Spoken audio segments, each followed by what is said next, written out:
Hello दोस्तों, आप सभी का स्वागत है क्रिस्टल ऑल स्टडी में।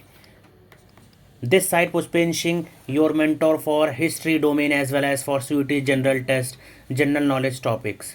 Today we are covering lecture 8 of medieval history. The topic is Mughal period.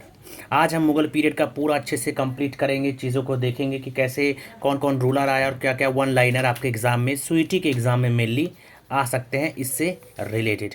ठीक है बच्चों, and let's begin without wasting much time. सबसे पहले अगर देखा जाए मुग़ल पीरियड की जो शुरुआत होती है, मुग़ल पीरियड की शुरुआत होने के पीछे का रीज़न था कि जो इंडियन टेरिटरी थी, इंडियन टेरिटरी में उस समय रूल कौन कर रहा था, 1526 के आसपास, 1526 के आसपास जो रूलर था वो था इब्राहिम लोदी। कौन था बच्चों? इब्राहिम लोदी। ठीक है। और इब्राहिम लोदी को हराने के लिए किसने इनविटेशन दिया था? दौलत खान ने दिया था, दौलत खान ने दिया था। ठीक है। और दौलत खान और इब्राहिम लोदी के चाचा जी एज वेल एज फिर राणा सांगा, तीनों ने मिल के इन्विटेशन किसको दिया था? बाबर को, कि बाबर तुम आओ और इब्राहिम लोदी को हरा के चले जाओ। तो इसलिए फर्स्ट बैटल ऑफ पानीपत होता है। फर्स्ट बैटल ऑफ पानीपत कब होता है? 1526 में। 1526 में, ये आपको याद रखना है कि पहली बैटल ऑफ पानीपत कब हुई थी? 1526 में।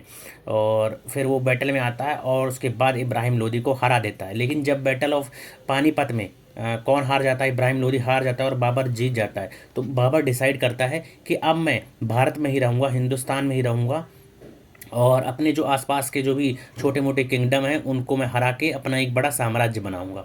क्योंकि जो बाबर था, बाबर भी आता कहाँ से था? वो काबुल से था। वो काबुल का रहने वाला था और उसके आसपास जो भी उसके पास टेरिटरी थी वहाँ पर उससे लूज़ हो रही थी, उससे तो वो काफ़ी परेशान दौर से गुजर रहा था। तो उसने यही डिसाइड किया कि अब मैं हिंदुस्तान में रहूँगा और अपना रूल यहाँ पर बनाऊँगा। बाबर जो है वो डिसेंडेंट है, किसका डिसेंडेंट है? तैमूर का और चेंजिस खान का। ठीक है, एक साइड से वो मदर साइड से रहता है और दूसरी साइड से वो फादर साइड से। तो उसके डिसेंडेंट कौन रहे हैं? तैमूर और चेंजिस खान। तो ये आपको याद रखना है। ठीक है। एंड बाबर तुर्की तुर्की था। बाबर क्या था? तुर्की। ज़्यादातर सभी जो अभी तक आए हैं वो सब कौन थे? तुर्की थे। तो ये चीज़ आपको याद रखना है।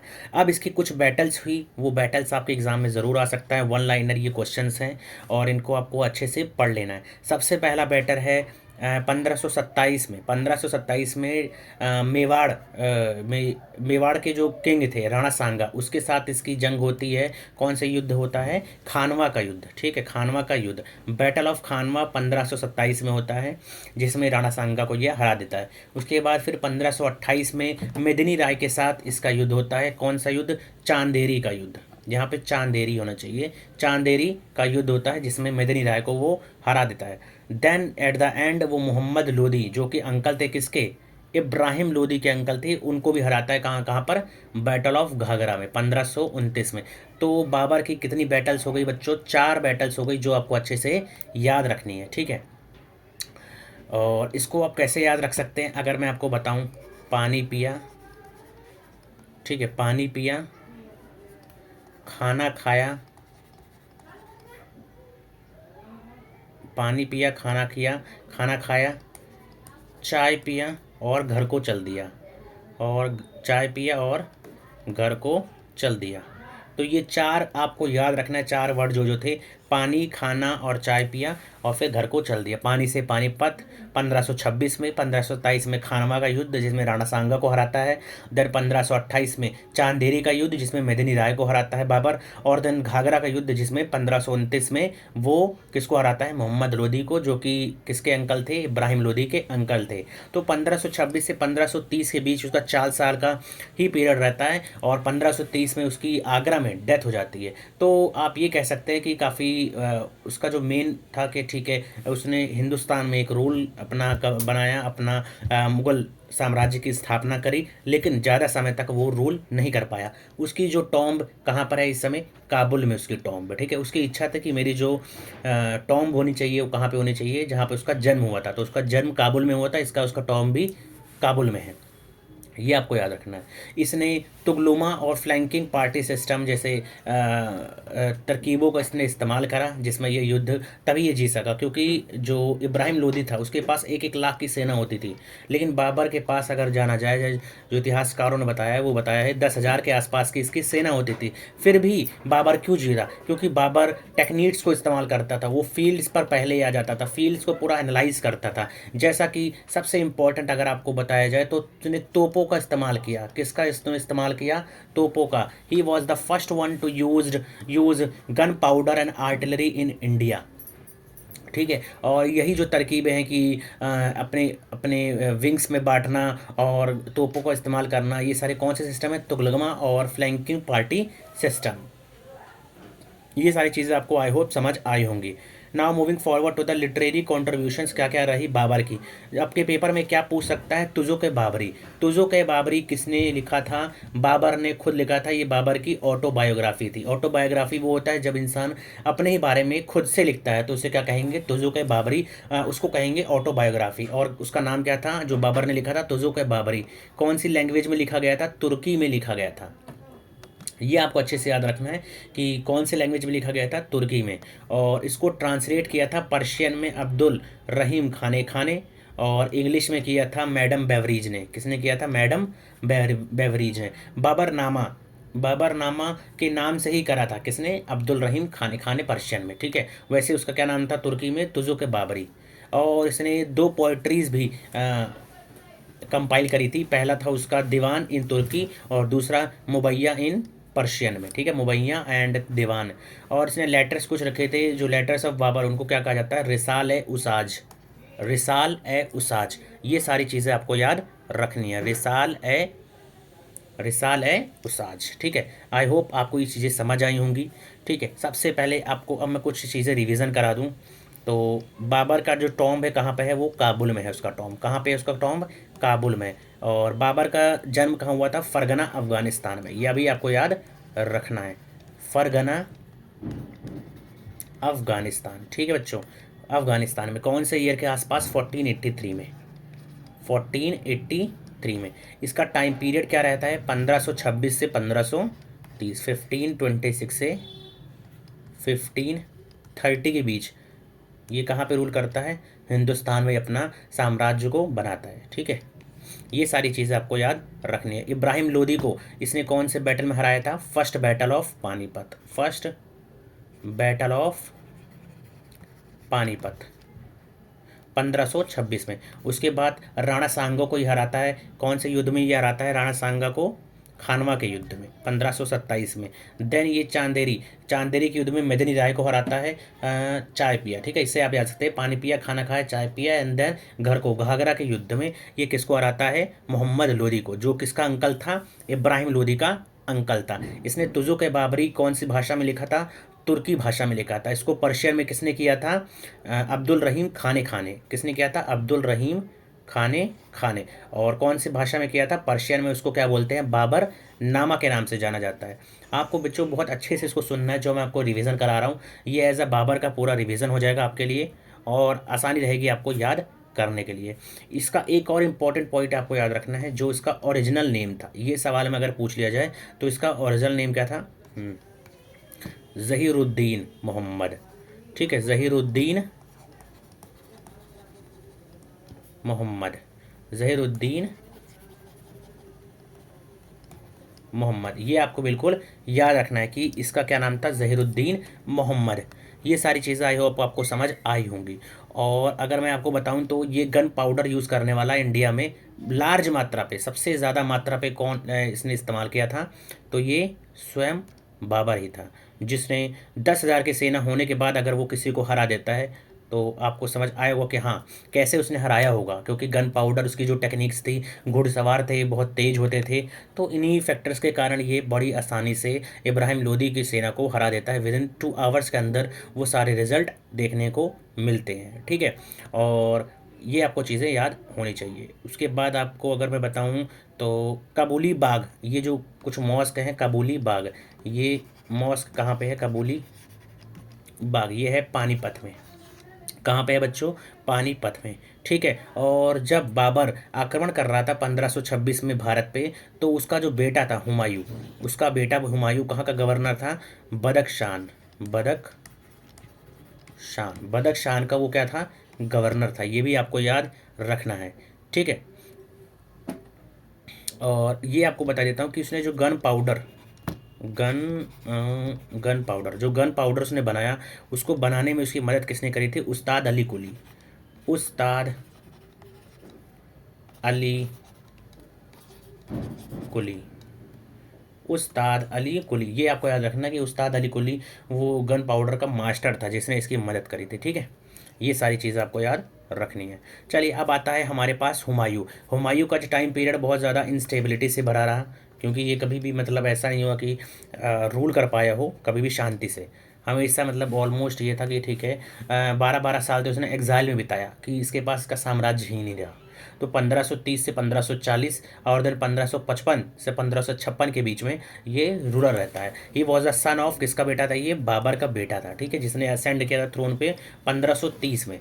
काफ़ी इसके सामने मुश्किलें आई। सबसे बड़ी मुश्किल कहीं ना कहीं इसके ब्रदर्स जो थे उन्होंने भी साथ इसका नहीं दिया।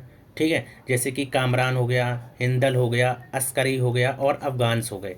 तो ये सारे इसके लिए कुछ ना कुछ प्रॉब्लम्स क्रिएट कर ही रहे थे। और क्योंकि बाबर की इच्छा थी कि बाबर ने हुमायूं को बोला था कि आप हमारा जो भी साम्राज्य है उसको अपने भाइयों में बराबर बांटोगे। And then Humayun did the same. उसके जो भाई थे खुद हुमायूं, कामरान, हिंदल और अस्करी, तो उसने अपने साम्राज्य को इन चारों भाइयों में अपने आप बांट लिया। और हुमायूं ने अपने आप अपने पास दिल्ली को रखा था, दिल्ली के साम्राज्य को अपने पास रखा था। लेकिन जब दिल्ली का साम्राज्य इसके हाथ से जाता है, जब शेरशाह सूरी इस पर अटैक करता है चुनार के आसपास, तो इसकी मदद करने के लिए इसके भाई नहीं आए और उल्टा इसको ही फंसाने लगे, इसी पे मतलब इसका साथ नहीं दिया। तो इसी कारण हुमायूं ने जब ये एग्ज़ाइल में जाता है और उसके बाद ये कहाँ जाता है? पर्शिया, फारस जाता है। वहाँ से वो सेना 12,000 की सेना पाता है। किससे पाता है 12,000 की सेना? शाह ऑफ फारस। ठीक है, उनसे जब 12,000 की सेना लेकर आता है तो पहले सबसे पहले अपने भाइयों को ही हराता है, उसके बाद जाके वो हराता है किसको? शेरशाह सूरी, जो उस समय कौन थे? ये सूरी डायनेस्टी थी। ठीक है, जो अफगानिस थे। तो ये सारी चीज़ें आपने समझा होगा। और उसके बाद इसने दो इंपॉर्टेंट बैटल लड़ी जो आपके पेपर के पर्सपेक्टिव से काफ़ी इंपॉर्टेंट है। पहली बैटल जो थी बैटल ऑफ चौसा, जो कि इसने 1539 में किसके खिलाफ लड़ी थी? इसने लड़ी थी शेरशाह सूरी के खिलाफ, जिसमें इसकी हार हुई। देन उसके बाद बैटल ऑफ कन्नौज या फिर बिलग्राम, उसको दोनों को एक ही नाम कहा गया है, 1540 में। और दोनों में ये अपनी पराजय को स्वीकारता है, पराजय इसकी हो जाती है तो स्वीकारना पड़ेगा ही। पहली बार में ये चौसा में ये शेरशाह सूरी की टेरिटरी में जाके उसको हराता है। शेरशाह सूरी उसको उसी की अपनी टेरिटरी में हराता है। देन उसके बाद हुमायूं क्या करता है? उसको चैलेंज करता है कि शेरशाह सूरी तुम आके हमें हराओ हमारे टेरिटरी में। अब जब उसके बाद कन्नौज में उसी की टेरिटरी में आके शेरशाह सूरी इसको हराता है, तो अब हुमायूं को वहाँ से एग्जाइल होना पड़ता है, भागना पड़ता है। ठीक है, कहाँ जाता है वो? ईरान, पर्शिया की तरफ जाता है। 12 साल वो अपना एग्जाइल में बिताता है। ठीक है, कहीं ना कहीं। देन 1555 में वो आता है और अपने भाइयों को भी हराता है एंड देन अफगान्स को भी हराता है। तो ये सारी चीज़ किसके बारे में था? हुमायूं के बारे में। एक साल के अंदर अंदर उसकी डेथ हो जाती है। वो लाइब्रेरी में क्या होता है कि जा रहा होता है, चल रहा होता है दीन पनाह। उसने एक सिटी बनाई थी, खुद की सिटी, उसकी सेकंड कैपिटल थी दीन पनाह। तो वहाँ से वो लाइब्रेरी के नीचे उतर रहा था, तो उसका पैर से लड़खड़ाते हुए वो फिसल जाता है और उसकी वहीं पर डेथ हो जाती है। ठीक है, उसको कहाँ बरी करा गया है? दिल्ली में उसको बरी करा गया है। तो एक ओरिएंटलिस्ट थे लेन पुले ने उनके जो मिसफॉर्चून्स रहे उसके बारे में बहुत अच्छे से बताया है कि हुमायूं का जीवन पूरा लड़खड़ाता रहा और अंत तक भी वो लड़खड़ाता ही रहा। तो ये सारी चीज़ें बहुत अच्छे से किसने बताया है? लेन पुले ने। बायोग्राफी इसकी गुदबदन बेगम वॉज हर सिस्टर, जिसने इस पे बायोग्राफी लिखी थी हुमायूं नामा। ये आपको याद रखना है कि हुमायूं नामा किसने लिखा था? गुलबदन बेगम। और गुलबदन बेगम कौन थी? हुमायूं की सिस्टर थी। ठीक है, इसने आर्किटेक्चर में क्या बनाया था? दीन पनाह बनाया था। कहाँ पे? दिल्ली में, एज हिज सेकेंड कैपिटल। तो ये सारी चीज़ें आपको अच्छे से याद रखनी है। चलिए एक बार मैं आपको अब हुमायूं का पूरा अच्छे से रिवीजन करा देता हूँ। 1526 से 1530 कौन रहता है? बाबर के बाद 1530 से 1556 के आसपास के बीच में, जिसमें 12 साल ये एग्जाइल में रहता है, तो हुमायूं का टाइम पीरियड आता है। ठीक है, इसका क्या नाम था बचपन का? इसका नाम था नसरुद्दीन मोहम्मद हुमायूं। नसरुद्दीन मोहम्मद हुमायूं, नसरुद्दीन मोहम्मद हुमायूं। ये आपको याद रखना है कि नसरुद्दीन मोहम्मद हुमायूं किसके बचपन का नाम था? हुमायूं के। दीन पनाह इसने अपनी कैपिटल बनाई थी दिल्ली में, सेकंड कैपिटल दीन पनाह, ये भी आपको याद रखना है। इसके दो बैटल हुई थी, एक तो चौसा में बैटल हुआ, उसके बाद फिर इसने बिलग्राम में कन्नौज में जो इसका युद्ध हुआ, और दोनों में ये हार जाता है। किससे हारता है? शेरशाह सूरी से हारता है। तो ये सारी चीज़ आपको याद रखनी है, ठीक है। चलिए, और बाकी मैंने आपको पीछे रिवीजन करा दिया। अब नाउ मूविंग ऑन टू सुर एम्पायर। सुर एम्पायर सेकंड अफगान डायनेस्टी थी जो कि दिल्ली पे कब्जा अपना जमाती है। पहली कौन सी थी? लोधी वंश था, जो कि वो भी अफगानी थे, ठीक है। उसका संस्थापक कौन था? बहलोल लोधी। देन उसके बाद सिकंदर लोधी, और देन उसके बाद एट द एंड जो आता है इब्राहिम लोधी। ये आपको याद रखना है, ठीक है। 1540 से 1555 के बीच कौन रूल करता है? यहाँ पे शेरशाह सूरी, और सुर एम्पायर पूरा आता है। 1540 से 1545 5 साल के लिए शेरशाह सूरी रूल करता है, जो कि किसका बेटा था? हसन खान का बेटा था। और वो हसन खान जो था, the jagirdar of Sasaram, played a key role in the history during his brief reign, ठीक है। ये सारी चीज़ आपको याद रखना है। और इसमें क्या क्या है, अर्ली लाइफ और उसका राइज कैसे रहा। सबसे पहले he was born at the son of the Hasan Khan, jagirdar of Sasaram. Ibrahim Lodi transferred his father's jagir to him,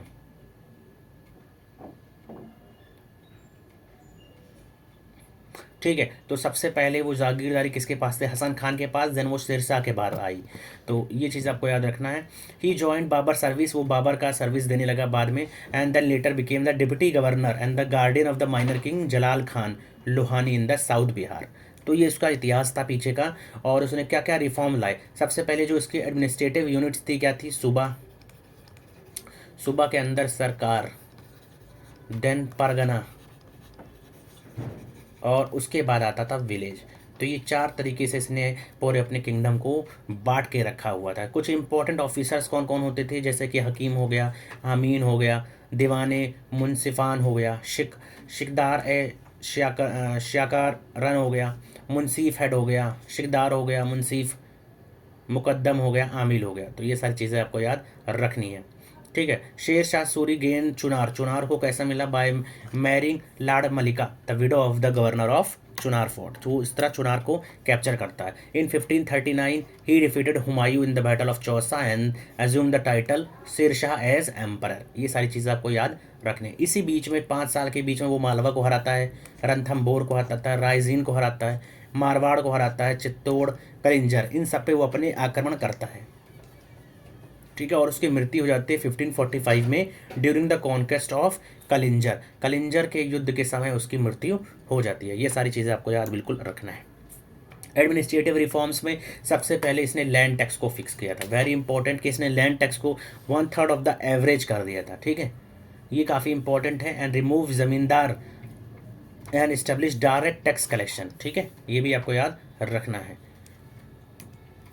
he constructed grand trunk road. Grand trunk road किसने बनवाया था? शेरशाह सूरी ने। कई एग्जाम्स में क्वेश्चन आ चुका है। तो आपके सीयूईटी के एग्जाम में भी ये आ सकता है। इसमें आपको बिल्कुल स्टार मार्क कर लेना है। ग्रैंड ट्रंक रोड किसने बनवाई थी? शेरशाह सूरी ने बनवाई थी। ये रोड कहाँ से कहाँ तक जाती है? कलकत्ता से पेशावर, कलकत्ता से पेशावर। और पुराना किला किसने बनवाया था? ये भी शेरशाह सूरी ने बनवाया था, दिल्ली में जो है, ठीक है। इसने अपने कम्युनिकेशन सिस्टम अच्छा करा और बड़ी बड़ी कैंटोनमेंट बनाई, स्ट्रॉन्ग गैरिसन्स को बनाया। ये सारी चीज़ आपके लिए इंपॉर्टेंट है। लीगल रिफॉर्म्स में इसने क्या करा कि लोकल रिस्पॉन्सिबिलिटी दे दिया कि गांव है तो गांव के ही अंदर उस सारी चीज़ों को आप निपटा दीजिए, लोकल क्राइम्स है, ठीक है। और मुकद्दम्स को इसने हायर करा। Were punished for failing to culprits, अगर कल्प्रेट्स को आप नहीं ढूंढ पाओगे तो मुकद्दम्स जो उसके ऑफिशियल्स होते थे उनको ये सजा देता था, ठीक है। इसने एक नया कॉइन भी स्टार्ट किया था, रुपया। ये काफ़ी इंपॉर्टेंट है कि इसने रुपया किसने स्टार्ट किया था? तो शेरशाह सूरी ने किया था। यहाँ तक आई होप आपको समझ आया होगा। और एक चीज़ और आपको याद रखना है कि इसका टॉम्ब कहाँ है। इसका टॉम्ब है सासाराम, बिहार में। कहाँ पे बच्चों? सासाराम, बिहार में। ये काफ़ी चीज़ इंपॉर्टेंट है। और इसने जो टाइटल लिया था, इसने कभी भी पहले स्टार्टिंग में इसने सुल्तान का टाइटल नहीं लिया था, इसने लिया था हज़रत आला, हज़रत ए आला। और कम इसका पीरियड होने का रीज़न ये भी है कि 54 ईयर्स की एज में ही सुल्तान बनता है। तो इस एज में अगर सुल्तान बनता है तो उसके पास कितना ही टाइम रहा होगा। ये सारी चीज़ें आपने पढ़ा। लिगेसी क्या हो सकता है, buried at Sasaram and succeeded by Islam Shah and later by Mohammad Adil Shah. ये सारी चीज़ें आपने पढ़ा। देन अकबर का रूल पीरियड आता है। Akbar was the eldest son of Humayun and played a pivotal role in shaping the Mughal empire. तो मुगल एम्पायर के लिए सबसे इंपॉर्टेंट रूलर पूरे मुगल एम्पायर में कोई था तो अकबर द ग्रेट। 1556 से 1605 तक, 1556 से 1605 तक, ठीक है। ये आपको याद बिल्कुल रखना है। अकबर ने जो थ्रोन को संभाला था वो 14 साल की उम्र में संभाला था एज जलालुद्दीन मोहम्मद अकबर, ठीक है। बादशाह गाजी कहाँ पे, कालानौर में। कहाँ पे इसने इसको संभाला था, कालानौर में। His tutor Bairam Khan was appointed as his regent. Regent वो होते हैं जो बच्चा अगर कोई रहता है तो उसको एज अ रिस्पॉन्सिबिलिटी संभालते हैं पूरे किंगडम को। सेकंड बैटल ऑफ पानीपत किसके बीच लड़ा गया था, between Hemu and Bairam Khan. Between Hemu and Bairam Khan resulting in the defeat and the death of Hemu solidifying the Mughal empire 1556 में, ठीक है। Akbar ended Bairam Khan regency in 1560 के आसपास अकबर ने खुद अपने अंदर पूरा साम्राज्य लिया था at the age of 18 years. He was highly influenced by Maham Anga and Adham Khan from 1560 से 62, जिसको आप पेटी कोट गवर्नमेंट भी कहा जाता है। अकबर के पीरियड में पेटी कोट गवर्नमेंट वो होता है जिसमें एक विमेन रूल करती है, तो उसी के अंदर रूल सारा रहता है। ये चीज़ आप याद रखिएगा। Akbar's bid for expansion included the conquest of various provincial state, और काफ़ी इसने बहुत जगह इसने अटैक्स किया और अपने अंदर काफ़ी डिस्ट्रिक्ट्स को या फिर काफ़ी रीजनल किंगडम्स को अपने अंदर लाया था। कौन लाया था, अकबर लाया था। ये आपको बहुत अच्छे से याद करना है। जैसा कि इसने अटैक किया, बैटल ऑफ सबसे इंपॉर्टेंट कुछ बैटल्स रही हैं, तो उनमें से एक बैटल क्या रही है, ये रही है बैटल ऑफ हल्दी घाटी, जो कि 1576 में हुई थी। बैटल कब हुई थी बच्चों, 1576 में। और किसके बीच हुई थी, महाराणा प्रताप ऑफ मेवाड़। मेवाड़ का साम्राज्य आपने पढ़ा ही पीछे होगा, राजपूत किंगडम से मैंने पढ़ाया था उसमें। तो उसमें मैंने आपको काफ़ी चीज़ें बताई थी कि हाँ मेवाड़ का क्या रहा है उसका इतिहास, कि वो कभी झुका नहीं किसी के सामने। और सेम उसी तरह Maharana Pratap, one of the greatest ruler of the Mewar dynasty, उन्होंने भी कभी एक्सेप्ट नहीं किया किसकी, मुगल सुजरेंटी को उन्होंने कभी भी एक्सेप्ट नहीं किया था। तो ये सारी चीज़ें आपने देखा। और बैटल ऑफ हल्दी घाटी में फिर राणा प्रताप और देन यहाँ मुगल आर्मी के बीच युद्ध होता है, और उसमें महाराणा प्रताप कहीं ना कहीं वो जंग वो हार जाते हैं, ठीक है। ये सारी चीज़ें आपको पता होनी चाहिए। चलिए moving forward, religious policies. Religious policies में इसने अपना एक नया रिलीजन बनाया था, दीन इलाही। दीन इलाही इसने कब बनाया था, 1581 के आसपास। 1576 में इसका युद्ध हुआ था। कौन सा युद्ध, द मोस्ट इंपॉर्टेंट युद्ध, बैटल ऑफ हल्दी घाटी हुआ था। उसके बाद 1581 में इसने एक नया रिलीजन बनाया, दीन इलाही, और इसको एक्सेप्ट करने वाला सबसे पहला कौन था, बीरबल था। बीरबल ने इसको सबसे पहले एक्सेप्ट किया था, ठीक है। ये भी आपको याद रखना है। और इसमें इसने कई जो भी इम्पोर्टेंट रिलीजन्स थे उस समय के, उसमें से कुछ अच्छी चीज़ें ली और उनको एक साथ लाने की कोशिश करी, लेकिन ये कभी भी उतना सफल ये चीज़ नहीं हो पाई। ये भी आपको इम्पोर्टेंट रिमेंबर रखना है कि Din Ilahi was not a successful attempt at all, ठीक है। आर्किटेक्चर एंड कल्चरल कॉन्ट्रीब्यूशंस में देखा जाए तो उसने काफ़ी एक सबसे इंपॉर्टेंट सिटी जो बनाया, Fatehpur Sikri, Agra fort, Lahore fort, Allahabad fort, Humayun का टॉम्ब एट दिल्ली इसी के पीरियड में बना था। फतेहपुर सीकरी को इसने अपनी his court from Agra to Fatehpur Sikri honouring Salim Chishti, Sufi Saint. तो इसने अपनी कोर्ट को कहाँ से कहाँ शिफ्ट किया था, आगरा से फतेहपुर सीकरी। तो ठीक है बच्चों, आई होप आपको यहाँ तक अभी अच्छे से समझ आया होगा। चलिए अब आगे बढ़ते हैं। और कुछ इसके जो नवरत्न थे, जो इम्पोर्टेंट इसके उसमें थे, कोर्ट में नवरत्न कौन होते थे, 9 ज्वेल्स जो कि इसके पीरियड में रहते थे, ठीक है। उनमें से आप कुछ इंपॉर्टेंट नेम्स जैसे बीरबल हो गया, बीरबल के साथ अबुल फजल हो गया, फैज़ी हो गया, टोडरमल हो गया, भगवान दास हो गया, मानसिंह हो गया, तानसेन हो गया। तानसेन वॉज अ म्यूजिशियन और टोडरमल वॉज फाइनेंस मिनिस्टर। भगवान दास एक मनसबदार थे और बीरबल एडमिनिस्ट्रेटर था, ठीक है। अबुल फजल स्कॉलर था, स्टेट्समैन था। और इसी ने एन अकबरी लिखा, अकबरनामा लिखा। किसने लिखा, अबुल फजल ने, एन अकबरी, एन ए अकबरी, ठीक है बच्चों। और अब्दुल रहीम खान खां, ये भी उन्हीं के अंडर था। 8वां और 9वां था मुल्ला दो प्याजा। तो ये सारे कौन थे? नवरत्न थे, जो अकबर के कोर्ट में रहा करते थे। At the later years and the legacy, तो अकबर ने हमेशा से रिलीजन को पॉलिटिक्स से बिल्कुल अलग करके रखा था, ये भी आपको याद रखना है। एंड इसका जो कहाँ पे इसको बरी किया गया था? सिकंदरा में, जो कि कहाँ पे पड़ता है? आगरा के आसपास पड़ता है। और इसको real founder of the Mughal empire भी बोला जाता है। ठीक है, तो ये सारी चीज़ें आपकी हो गई अकबर से रिलेटेड। और अकबर के बारे में अगर आपको और कुछ बताया जाए तो ठीक है, कुछ इंपॉर्टेंट पॉइंट्स मैं आपको बता देता हूँ जो कि आपके एग्जाम्स में और आ सकता है। जैसे कि इसने बुलंद दरवाज़ा बनवाया था, और बुलंद दरवाज़ा इसने गुजरात की विक्ट्री के बाद बनवाया था। बुलंद दरवाज़ा, इसने बुलंद दरवाज़ा कब बनाया था? गुजरात की विक्ट्री के बाद, और इसकी विक्ट्री हुई थी 1572 AD के आसपास। ठीक है, और कहाँ पे बनाया था? फतेहपुर सीकरी में। फतेहपुर सीकरी में 1563 में इसने पिलग्रिमेज टैक्स को बंद कर दिया था। 1563 में जो पिलग्रिमेज टैक्स लगता था वो उसने बंद कर दिया, ये भी आपको याद रखना है।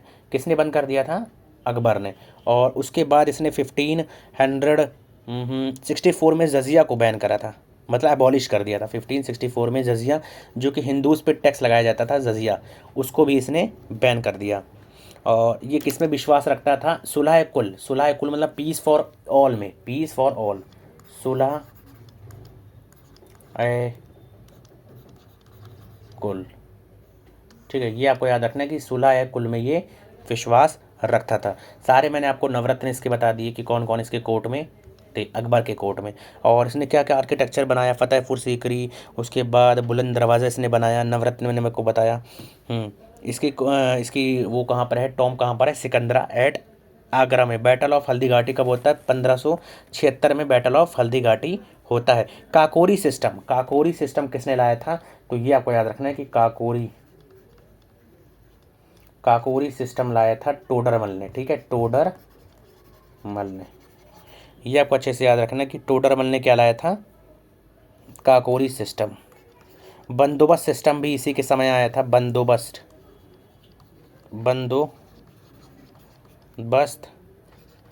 सिस्टम।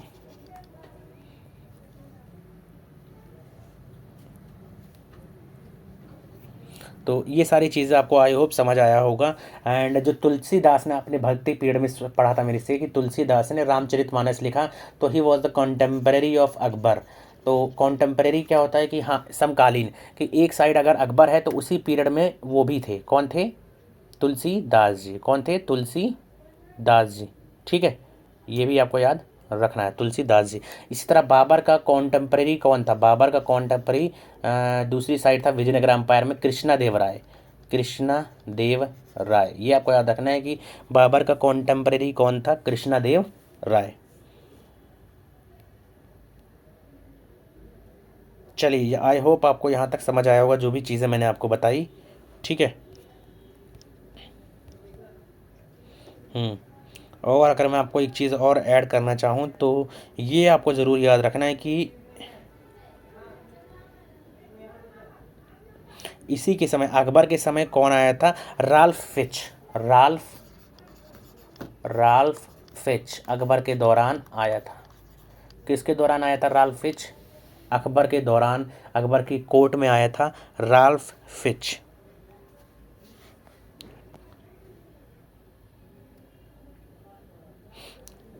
ठीक है बच्चों, तो आई होप आपको अकबर अच्छे से रिवीजन हो गया होगा। Now moving forward to Jahangir. अब हम जहांगीर के बारे में कुछ चीज़ें देखेंगे। जहांगीर का जो टाइम पीरियड रहा वो 1605 से 1627 के आसपास रहा। जहांगीर किसका सन था? अकबर का सन था। किसका सन था? अकबर का। एंड इसने 12 ऑर्डिनेंसेस अपने समय पे लाया था। कितने ऑर्डिनेंसेस लाया था ये? 12 समय पे 12 ऑर्डिनेंसेस अपने टाइम पीरियड में लाया था। और इसने जहांगीर को जंजीर आदल कहा नहीं जाता है, मतलब जस्टिस के लिए बड़ा उसके लिए माना जाता है कि हाँ ये जस्टिस प्रिय था, तो उसने जंजीर आदल बनाया था, chain of justice eight Agra four में। किसके लिए? For the seekers of royal justice. और अपने स्ट्रिक्ट एडमिनिस्ट्रेशन के लिए ये जाना जाता था। कौन जाना जाता था बच्चों? जहांगीर। ठीक है, और ये आपके लिए काफ़ी इंपॉर्टेंट है कि इसी ने, जहांगीर ने ही क्या करा था? जहांगीर ने ही फिफ्थ सिख गुरु, फिफ्थ सिख गुरु जिनका नाम था गुरु अर्जन देव। गुरु अर्जन देव को एग्जीक्यूट किया था, किसने किया था एग्जीक्यूट? जहांगीर ने एग्जीक्यूट किया था गुरु अर्जन देव ने। और इसने ईस्ट इंडिया कंपनी को इस्टेब्लिश करने दिया था ट्रेडिंग पोर्ट एट सूरत में। कहाँ पर? ट्रेडिंग पोर्ट एट सूरत में। ठीक है, ये भी आपको याद रखना है। और he married Nur Jahan Mehr unnisa in 1611 who एक्साइज significant influence over the state's matter. तो इसने शादी किसके साथ करी थी? नूरजहां से। और उसका क्या नाम था? मिहर उल निसा, जो कि 1611 में इसने किया था। ये सारी चीज़ें आपको पता होनी चाहिए। इसने राणा अमर सिंह को अपने अंडर लाया था। कौन लाया था? जहांगीर, जो कि मेवाड़ डायनेस्टी से 1615 के आसपास। He capture the fort of Kangra, Kangra का फोर्ट और अहमदनगर का एनेक्स्ड कुछ पार्ट अपने अंदर लाया था। कौन लाया था? Jahangir. Wrote his memoir as Tuzuk i Jahangiri in Persian, Persian भाषा में इसने जहांगीरी, तुजुक ए जहांगीरी लिखा था। ये भी आपको याद रखना। इसकी जो कहाँ पे बरी करा गया? इसको लाहौर में इसको बरी किया गया था। और इसके टाइम पीरियड में जो इसका बेटा था आगे चल के जो एम्परर बनने वाला था खुसरो, वो भी इसके टाइम पे बहुत ज़्यादा रिवॉल्ट करता था। ठीक है, दो लोगों ने रिवॉल्ट करा, महावत खान जो उसका खुद मिलिट्री जनरल रहा है, और खुसरो जो कि उसका ही बेटा शाहजहाँ था, आगे चल के वो किंगडम संभालने वाला था। तो आई होप यहाँ तक आपको चीज़ें समझ आई होंगी। और आपको दो चीज़ें और याद रखना है जो कि जहांगीर से रिलेटेड बहुत ज़्यादा है। पहली बात कि एक पेंटर जो था, जो पेंटर कौन था वो जो उसके समय पर रहता था, तो सबसे पहले आपको याद रखना है उस्ताद मंसूर। उस्ताद मंसूर। और उसके बाद एक और नाम आपको याद रखना है उस्ताद मंसूर के बाद, उस्ताद मंसूर एंड अब्दुल हसन। अब्दुल हसन, अब्दुल हसन, ये दो नाम थे जो काफ़ी इम्पोर्टेंट थे। और इन्हीं के साथ एक और था बिशन दास, ये भी क्या था? पेंटर था। पेंटर पेंटिंग और जो म्यूज़िक वगैरह था सबसे ज़्यादा जेनिथ पे गया तो किसके समय पे गया था? जहांगीर। देन जहांगीर के बाद काफ़ी इंपॉर्टेंट रूलर आया शाहजहाँ, तो शाहजहाँ ने भी काफ़ी इंपॉर्टेंट चीज़ें बनवाई थी। ये सारी चीज़ आपको याद रखना। और एक और इम्पॉर्टेंट पॉइंट जो आता है कि कैप्टन हॉकिंस और सर थॉमस रॉ किसके कोर्ट में आए थे? तो जहांगीर के कोर्ट में आए थे। कौन? Captain Hawkins, captain Hawkins and sir Thomas Roe. ये आपको याद रखना कि सर थॉमस रो किसके समय आया था? जहांगीर के समय आया था। चलिए अब हम आगे यहाँ पर देखेंगे शाहजहाँ के बारे में, शाहजहाँ के बारे में देखेंगे और इसको कवर करेंगे। एंड देन कुछ एमसीक्यूज करेंगे और उसके बाद फिर करेंगे औरंगज़ेब एंड लेटर मुगल्स को नेक्स्ट पीरियड, नेक्स्ट अपने लेक्चर्स में। तो शाहजहाँ का जो टाइम पीरियड रहा वो 1628 से 1658 के आसपास रहा। 1628 से 1658 के आसपास रहा। ठीक है, और Shahjahan was the son of Jahangir, left a significant impact during his reign. और इसकी जो मदर का नाम था जगत गोसाई या फिर जोधा बाई। ठीक है, जगत गोसाई या फिर जोधा बाई। एक चीज़ और आपको इम्पोर्टेंट ऐड करना है कि अकबर ने हरका बाई से शादी किया था। किससे बेटा शादी किया था? हरका बाई, क्योंकि यहाँ पर नेम आ गया। तो वही मैंने आपको बताया कि जोधा बाई शाहजहाँ की मॉम का नाम था, या फिर जगत गोसाई भी आप कह सकते हो। ठीक है, कौन थे वो? Daughter of Raja Jagat Singh. Throne कब पाता ये? 1628 में आफ्टर हिज फादर्स डेथ। और known for his Deccan and foreign policy. इसने कहाँ कहाँ रिवॉल्ट को इसने कंट्रोल किया था? सबसे पहले बुंदेलखंड में किया। ठीक है, एंड देन फिर डेक्कन में काफ़ी इससे रिवॉल्ट होते रहे, जैसे खान ए जहाँ लोधी ने किया था। इसने इसकी at the age in 1631 3 years after his accession his wife Mumtaz Mahal also died. And उसकी याद में कहा जाता है कि इसने ताजमहल बनवाया था आगरा में 1632 से 1653 के समय में। इतना टाइम इसको पीरियड लगा था इसको बनाने में। तो आप ये कह सकते हैं 21 साल लगा ताजमहल को कंप्लीट कराने में। बिटवीन 1631 टू 32 के बीच में इसने पोर्चुगीज़ को भी हराया था। ठीक है बच्चों। Brought Nizam Shahi dynasty of Ahmednagar under his control. तो कौन लाया था निज़ाम शाही डायनेस्टी को तो वो लाया था शाहजहाँ ने, ठीक है। और बीजापुर और गोलकोंडा जो कि बहमनी किंगडम के पार्ट थे, उसमें भी इसने अपने अंदर उनको लाने के लिए सुजरेंटी, मुगल सुजरेंटी के अंदर वो लाया था। Sent army to Balkh for defence of north western India and lost Kandahar, Kandahar को ये अफगानिस्तान में हार गया था डिस्पाइट 3 कैंपेन्स, 3 कैंपेन्स इसने चलाई लेकिन नहीं जीत पाया। और इसी के समय जो फ्रेंच ट्रैवलर से बर्नियर एंड टेवेनियर आए थे, और दूसरी तरफ निकोली मनुकी ये भी आया था। पीटर मुंडी एक और जो था ये इटालियन था, सॉरी इंग्लिश था ये, पीटर मुंडी वॉज इंग्लिश, ठीक है। Documented the famine during Shahjahan period, Shahjahan के पीरियड के जो भी फैमाइन हुए थे तो उसने किसने डॉक्यूमेंट किया उसको, पीटर मुंडी ने। कल्चरल एंड एग्रीकल्चरल कॉन्ट्रीब्यूशंस, तो कल्चरल एंड कॉन्ट्रीब्यूशन में इसने बहुत ज़्यादा आर्ट एंड कल्चर को आगे बढ़ाया, जैसे कि रेड फोर्ट बनाया, जामा मस्जिद बनाया, ताजमहल बनाया, और इसी के समय पीकॉक थ्रोन बना था, ठीक है। तख्त ए तौज, तो किसके समय बना था ये पीकॉक थ्रोन, ये पीकॉक थ्रोन बना था शाहजहाँ के समय। War of succession and imprisonment, Shahjahan failing health led to the war of succession, जैसे ही शाहजहाँ की हेल्थ बिगड़ने लगी, कहीं ना कहीं इसके जो 4 बेटे थे उनके बीच युद्ध होने लगा, ठीक है। और उनमें से 2 प्रोमिनेंट थे, औरंगज़ेब और दारा शिकोय। तो एट द एंड किसकी जीत होती है, औरंगज़ेब की जीत होती है, emerge victorious and crowned himself in 1658 के आसपास। शाहजहाँ को उसने इम्प्रेजन कर लिया था आगरा फोर्ट में, and he died in captivity in 1666 के आसपास उसकी डेथ हो जाती है, ठीक है। और इसको बरी कहाँ करा गया है, ताजमहल आगरा में, ताजमहल आगरा में, जहाँ उसकी बीबी को उसने दफनाया था, मुमताज़ बेगम को। तो आपको ये सारी चीज़ें आई होप समझ आई होंगी। Let's now move forward to the MCQs related to the Mughal period. सबसे पहला एमसीक्यू आता है, हु वॉज द शाहजहाँस beloved wife for whom he built Taj Mahal. तो ताजमहल किसके लिए बनाया था, मुमताज़ महल के लिए बनाया था। In which year did Shah Jahan ascend the throne, तो शाहजहाँ ने कौन से पीरियड में किंग बना था वो, तो 1628 में ये किंग बना था। कौन से साल में बच्चों, 1628 में, 1628 से 1658 के आसपास इसका टाइम पीरियड रहता है, ये आपको याद रखना है। Which dynasty did Shahjahan bring under control in 1633, तो शाहजहाँ पे ये क्वेश्चन है, और इसने अपने अंडर कब लाया, 1633 के आसपास। तो ये कौन सा लाया था, निज़ाम शाही डायनेस्टी ऑफ अहमदनगर, ठीक है, ये आपको याद रखना है। Shahjahan reign is known for construction of which iconic structure, तो आइकॉनिक स्ट्रक्चर में यहाँ पर ताजमहल आ जाता है। Where was Shahjahan imprisoned by Aurangzeb, तो औरंगज़ेब ने शाहजहाँ को कहाँ इम्प्रेजन किया था, तो ये आपको किया था कहाँ पर, आगरा फोर्ट में। कहाँ पर, आगरा फोर्ट में। What was the cause of war of succession among the Shahjahan sons, तो फेलिंग डेथ, किसकी डेथ होने वाली थी, किसकी हेल्थ खराब हो रही थी, शाहजहाँ की, उसके कारण।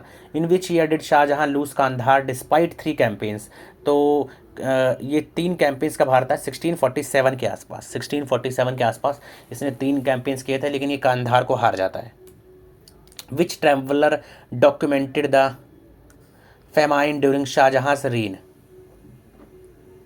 शाहजहाँ के रीन में किसने डॉक्यूमेंट किया था फेमाइन को, पीटर मुंडी, किसने किया था, पीटर मुंडी। बाकी तो कोई इसके समय आया भी नहीं था, तो ये सारी चीज़ें अलग है बिल्कुल, ये तो मिडिवल हिस्ट्री का, लेकिन इससे पहले आ चुका था। The war of succession in 1657 resulted in the victory of which son of Shahjahan, Shahjahan का कौन सा बेटा था जो रूलर बनता है, तो औरंगजेब बनता है, ठीक है।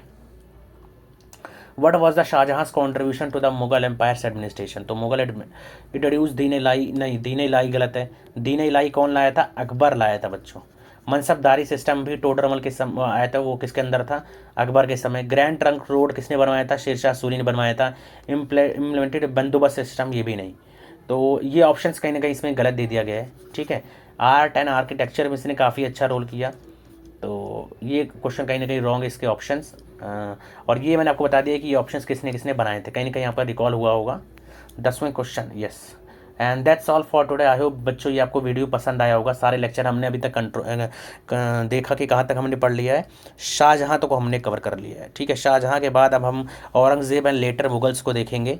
और that's all for today. I hope आपको ये वीडियो पसंद आया होगा। अगर पसंद आया तो प्लीज़ उसको शेयर कीजिए, लाइक कीजिए, 1-2 बार प्लीज़ इसको रिकॉल कर लीजिए। स्वीटी में आप इतना पढ़ के जाएंगे तो आपका ऑलमोस्ट कंप्लीट हो जाएगा, आपको कहीं और से पढ़ने की ज़रूरत नहीं है। कोई भी डाउट है, कुछ भी है, तो आप उसको एक बार लगाइए, ठीक है बच्चों, और 1 से 2 बार इसको देखिए। और इसमें से जो भी मैंने फैक्ट्स दिए एटलीस्ट वो आपको पता होने चाहिए कि हाँ यार एग्ज़ाम में आ जाए तो भूलिएगा नहीं। और कहीं पर भी ऐसे मैंने बहुत सारा देखा है कि बच्चों बहुत सारा डीपली आपको पढ़ाया गया है जिसका नीड भी नहीं है। सीयूईटी में इतना डीप नहीं आएगा कि जितना आपको पढ़ाया जा रहा है। आप ज़्यादा से ज़्यादा फोकस कीजिए जो कंटेंट आपको मिल रहा है। अगर आपको किसी बुक को भी रेफ़र करना है तो आप देख लीजिएगा। लूसेंट का भी थोड़ा बहुत, पूरा कंप्लीट लूसेंट नहीं पढ़ना है, उसी में से थोड़ा बहुत आ जाएगा, इससे बाहर तो आ ही नहीं सकता है। एंड और फिर मॉक लगाइए, ठीक है, ज़्यादा से ज़्यादा मॉक लगाइए कि मिडिवल हिस्ट्री में कौन कौन सी क्वेश्चन इंपॉर्टेंट क्वेश्चन आएंगे आपका रिकॉल हो जाएगा। प्लस आप एनसीईआरटी रेफ़र कर सकते हैं, ठीक है, एनसीईआरटी रेफ़र कर सकते हैं जिसमें मिडिवल हिस्ट्री है क्लास 11 क्लास 12 में, तो वो देख सकते हैं हिस्ट्री का। That's all for today. अगर आपको कोई भी क्वेरी है तो आप हमारे हेल्पलाइन नंबर्स पे